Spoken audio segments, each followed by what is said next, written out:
Hello everyone, welcome to the next lecture on the unit of electromagnetism. So today we start with the topic of Ampere's law. Let's understand Ampere's law and try to get the integral form and the differential form for this particular law. So Ampere's law is basically expressing the net magnetic field due to any distribution of current. So it gives a relation between magnetic field and the current flowing through. So Ampere's circuital law is what it is called in general. So this law states that the line integral of the tangential component of the magnetic field over any closed path is equal to the amount of the current enclosed by the loop. So if I put it in mathematical form, it becomes that the line integral tangential component of the magnetic field, that is capital B over here, vector B, over a closed path. We are considering a curved path, so it is dot BL, and that is equal to the amount of current enclosed by the loop. So we have a current enclosed and it is being multiplied by the permeability of free space. So closed integral B dot dl is equal to mu naught into I enclosed. So this is the integral form for the Ampere's law. Now let me just consider here a cross section of three long straight wires. So this curve over here is the path which is enclosing all the currents here inside, and I1, I2 and I3 are the currents.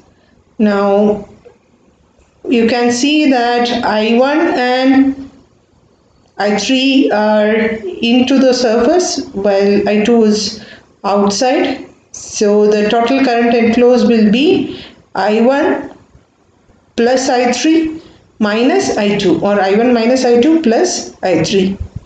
Now let's consider a point here and say let's take a small elemental length dl. So this is the vector representing this elemental length, and you have the magnetic field, tangential magnetic field vector B acting over here. Now this B, magnetic vector B, field vector B, and the elemental length dl is going to make an angle theta with respect to each other. So let's understand how the current flows. So this is the path, this curved black line represents the path.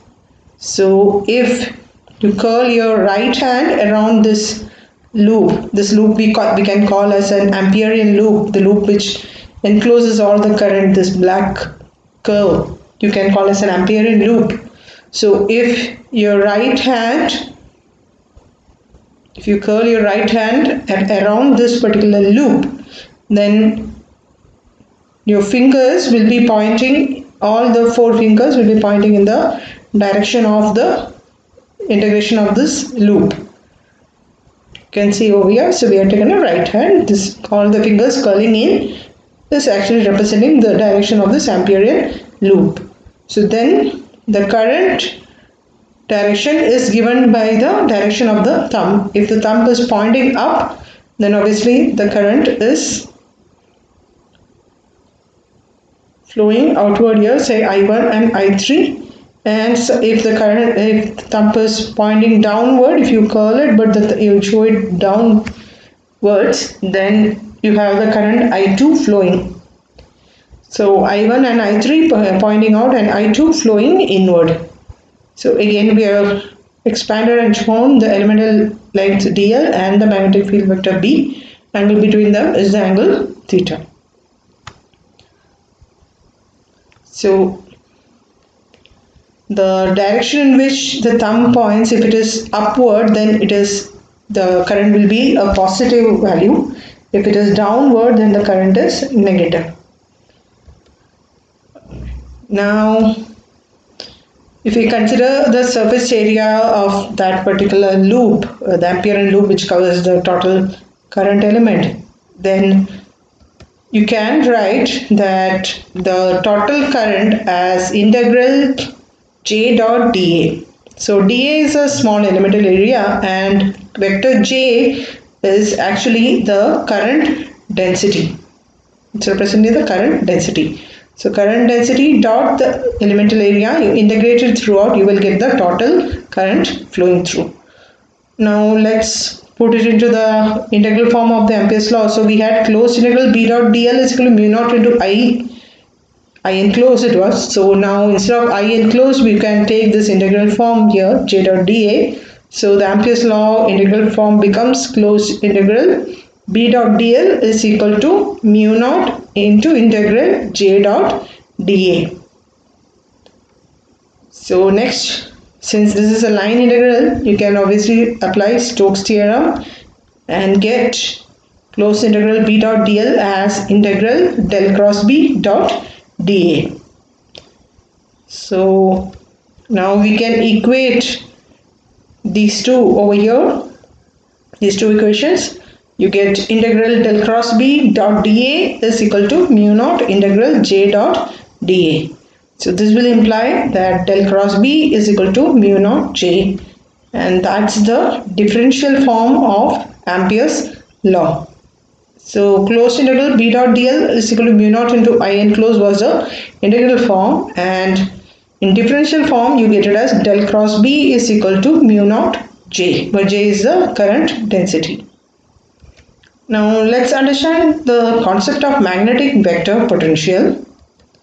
So we have from Gauss law of magnetism that divergence of the magnetic field is 0 or del dot B is equal to 0. If the divergence of a vector is 0, then you can represent that vector as curl of another vector. So if we have del dot B is equal to 0, we can represent B as curl of any other vector. So let it be given as del cross A, taken as del cross A, and this A over here is the magnetic vector potential. So let's apply the Ampere's law. So we have Ampere's law as del cross B is equal to mu naught J, that is a differential form. So instead of del cross B, now it becomes del cross of del cross A. So instead of B, we are considering del cross A, where A is the magnetic vector potential. So del cross of del cross A is equal to mu naught into J is the Ampere's law. Now you can apply the vector identity here to the left hand side, that is del cross of A. It becomes del of del dot A minus del square A. So your equation now turns into, your Ampere's law becomes del of del dot A minus del square A is equal to mu naught into J. Now let's choose a particular condition that the divergence of the magnetic vector potential is 0. This so-called condition is Coulomb gauge condition. You might be coming across some gauge conditions in your second year mathematics course when you learn more about divergence, vector, curl and gradient and other stuffs. So let's, for the time being, choose del dot A is equal to 0, which is the Coulomb gauge condition. So if you apply that del dot A is equal to 0, you will get del square minus del square A is equal to mu naught J, or del square A becomes minus mu naught J. We can also say that if I have an elemental length dl, like the previous Amperian law which we considered, if dl is elemental length, then idl is the current element. So then the small change in magnetic vector potential dA will be proportional to idl divided by r. R is obviously the distance to the point at which you are measuring the magnetic vector potential. So dA is proportional to idl by r. Or you can get rid of the proportionality by bringing in the constant k. So dA is equal to k into idl by r. Consider k as mu naught by 4 pi, so it becomes mu naught by 4 pi into idl by r. So this is a small change in the magnetic vector potential or infinitesimal value of the magnetic vector potential. So if I need the total magnetic vector potential, I obviously have to integrate this.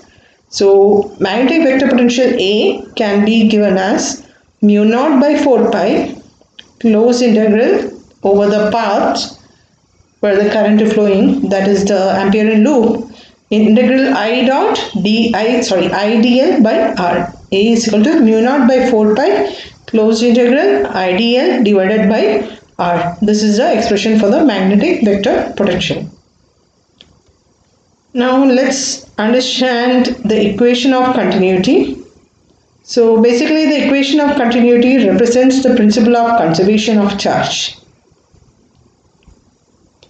So if charge is conserved, we can say that if there is a change in the amount of charge within a volume, then it will be equivalent to the charge flowing out of the volume, or the time rate of increase in charge within a closed volume is equivalent to the rate of flow of charge into the volume, or the time rate of decrease in charge within a closed volume is equivalent to the rate of charge flowing out of the volume.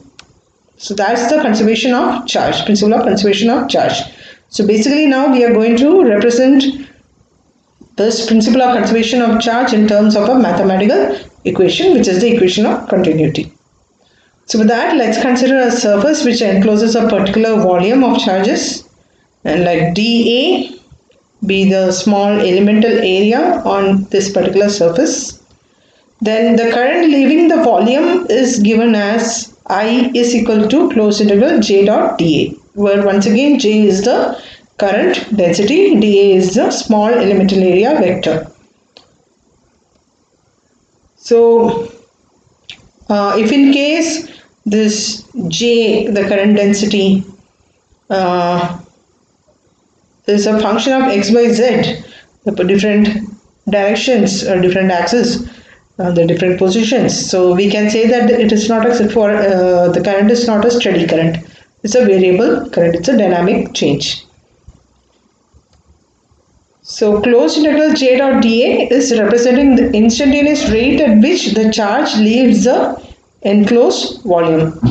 So we have the amount of charge, or the rate at which the amount of charge is leaving the volume. So if there is an amount of charge leaving the volume, obviously from the principle of conservation of charge, you know that there is a particular decrease within that volume, decrease of charge within the volume. We need to next find out that. So let's apply Gauss divergence theorem to this particular expression for the current, that is I is equal to closed integral J dot dA. You can write as integral del dot J into dV by bringing in the Gauss divergence theorem. So now the charge which has been decreased within the volume or diminished within the volume, you can consider as the current, the amount of current which has reduced within the volume when some charge left the volume, is given as I is equal to minus dq by dt. So rate of change of current, but since it was an amount of decrease or diminishing, you have given a negative sign, so minus dq by dt. I can replace this charge q by integral rho into dV, where rho is the surface charge density. Sorry, the volume charge density. We are considering the volume charge density. So instead of minus dq by dt, it becomes minus d by dt integral rho into dV. So you have the amount of current leaving the surface or the volume as integral del dot J dV, and the amount which was diminished inside the volume as minus d by dt integral rho into dV. So as per the principle of conservation of charge, these two should be equal. This amount should be equal. So if I equate them, I can write integral del dot J into dV, that is the amount which has left the volume, is equal to the amount which is diminished within the volume. So integral del dot J dV is equal to minus d by dt integral rho into dV. So if you bring in the right hand side d by dt fraction, the total differentiation inside the integral, it becomes partial. So you get integral del dot J dV is equal to minus integral dou rho by dou t into dV. Once again, this can be same for any volume. If I consider the total volume of the surface, this equation I can consider as applicable overall. So I can say that del dot J is equal to minus dou rho by dou t, or del dot J plus dou rho by dou t is equal to 0, and this represents the continuity equation or the principle of conservation of charge in a mathematical form, basically the differential form which we have got. So when we wanted the equation of continuity, what we did was we first understood how much amount of the current is leaving the volume. We applied the divergence theorem and got a particular expression for that current. Then we figured out how much amount of current was diminished within the volume. So finally you equate these two applying the principle of conservation of charge, and you get the equation of continuity. Now let's move into understanding the concept of displacement current. So as per Ampere's law, we just understood that in the beginning of this lecture we understood that magnetic field can be produced only by some flow of charges. So if there is some flow of charge, then only there will be a magnetic field produced. So that's what that integral B dot dl is equal to mu naught into I enclosed, or del cross B is equal to mu naught J represent. But Maxwell showed that if there is a time varying situation, that's like a dynamic situation. Say for an example, the charging of a parallel plate capacitor. Then you need to consider another component of current called as the displacement current. So not just a conduction current, you also need the displacement current, which will actually produce a time varying electric field, which will result into a magnetic field. So there are two components of current in a parallel plate capacitor, charging parallel plate capacitor, that is the conduction current and also the displacement current. So the displacement current is going to result into a time varying electric field, which in turn produce a magnetic field. So to understand the displacement current and obtain an expression for that, what we have done is we have considered a parallel plate capacitor. So these are the two plates, so Q and minus Q. The magnitude is actually to say that this particular plate gets positive free charges, that's why plus Q, and this particular plate gets negative free charges, so it's minus Q. Now let's suppose that this parallel plate capacitor is enclosed by two surfaces. So we have surface S1 and surface S2. So the surface S1 is considered in an elliptical form and surface S2 in a parabolic shape. So we have the current flowing through here, that is I, and when you apply the supply to this charge parallel plate capacitor, when you apply to the parallel plate capacitor, there is a current flowing through, that is capital I, and it is passing through the surface S1. So these thick lines which enclose the surface is actually the path of the integration. So if I can apply Ampere's law to this particular surface S1, and I will get closed integral B dot dl is equal to mu naught into I. That's because you have the current flowing through this particular surface S1. That is, you have the current I passing through, so you apply the Ampere's law to this particular portion. Now what happens to this particular surface S2 is that there is no current flowing through. So the current flowing through is actually 0. So if I apply the Ampere's law, I will get closed integral B dot dl is equal to 0. Now the thing is, even though there is no current flowing through, what is going to happen is there is some change or in the electric field, because you have the capacitor undergoing the charging. So charging means there is obviously some variation in the electric field. So there is an electric field which is passing, which is set up between the parallel plates of the capacitor. So there is a changing electric field. So this changing electric field between the plates of the capacitor can actually result into an effective value of current. So even though like at S1 we had this current, total current flowing through, and we were able to apply the Ampere's law. For surface S2 we understood that this current I doesn't pass through, so the current was 0, so Ampere's law resulted in the closed integral B dot dl is equal to 0.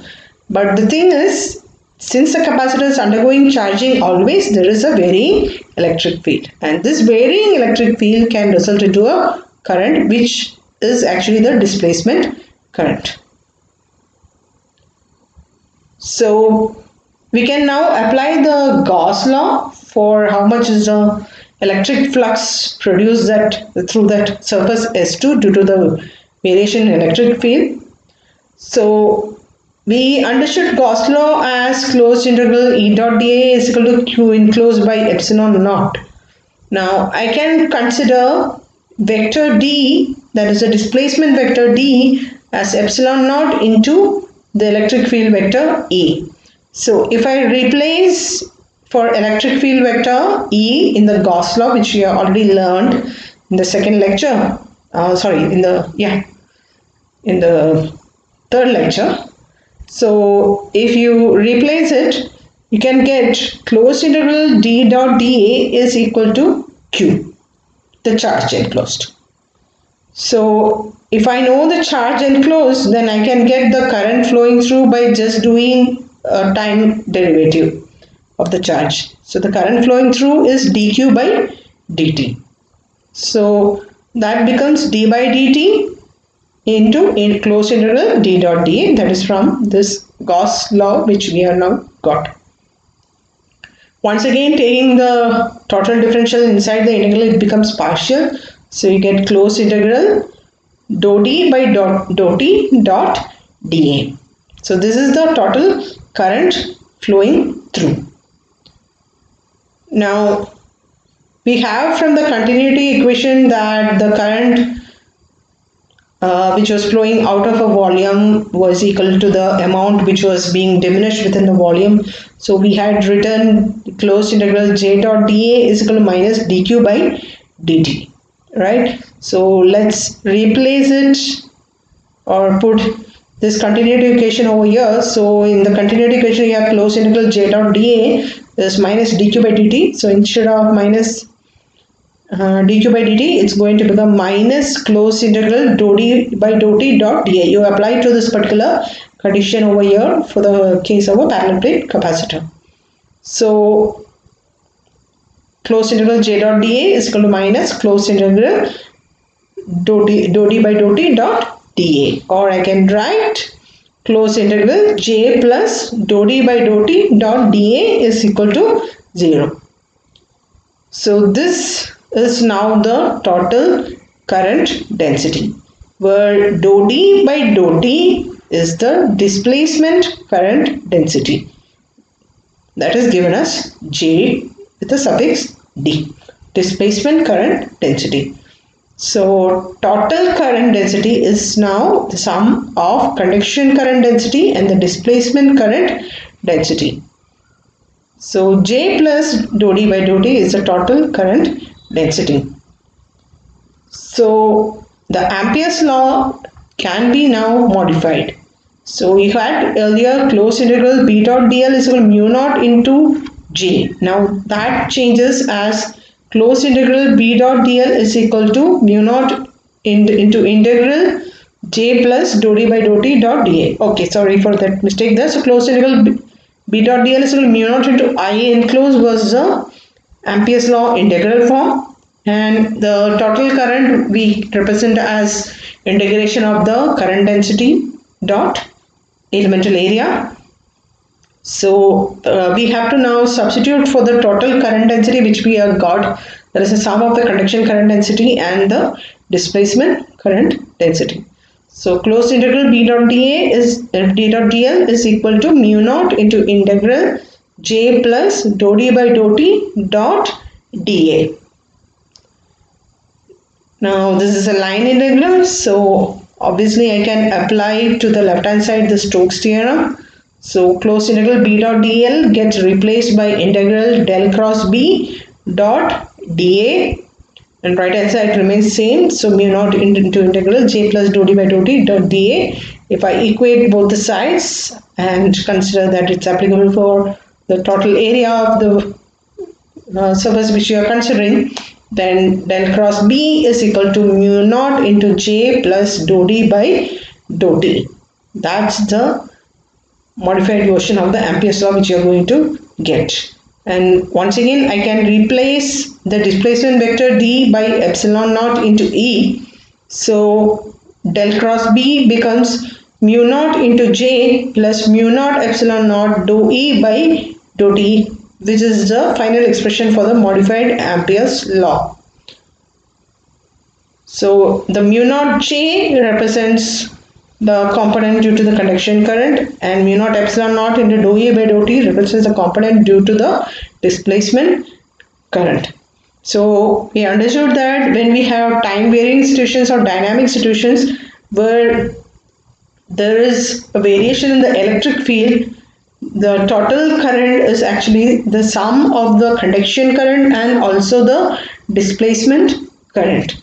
So modified Ampere's law brings the connection between the magnetic field and this total current due to conduction and displacement.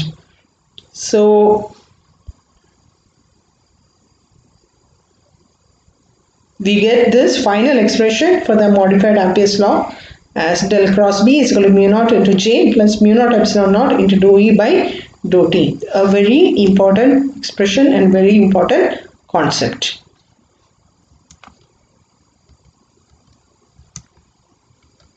Okay, so here we have just represented it in terms of the figure to show how the current flows through the conduction current and how variation of electric field can produce the displacement current. And the moment of the displacement current is what is going to result into the magnetic field.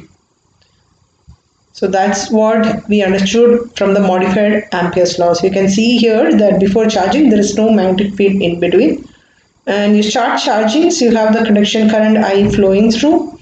Then there is an electric field, varying electric field between the parallel plates of the capacitor, the positive and the negative plates. That variation of electric field, the dynamically changing electric field, will result into the displacement current, which in turn produces a magnetic field. This changing electric field or the current, the displacement current due to that produces a magnetic field. And once charging is completed, there is no magnetic field. So this particular concept we did discuss about during the unit of oscillation, that was LC oscillations. When you consider LC oscillations, you do remember that it was a simple harmonic oscillation, and we did see that whenever a capacitor was getting charged, it was resulting into some magnetic field. So it's the same principle here. That's the concept of displacement current.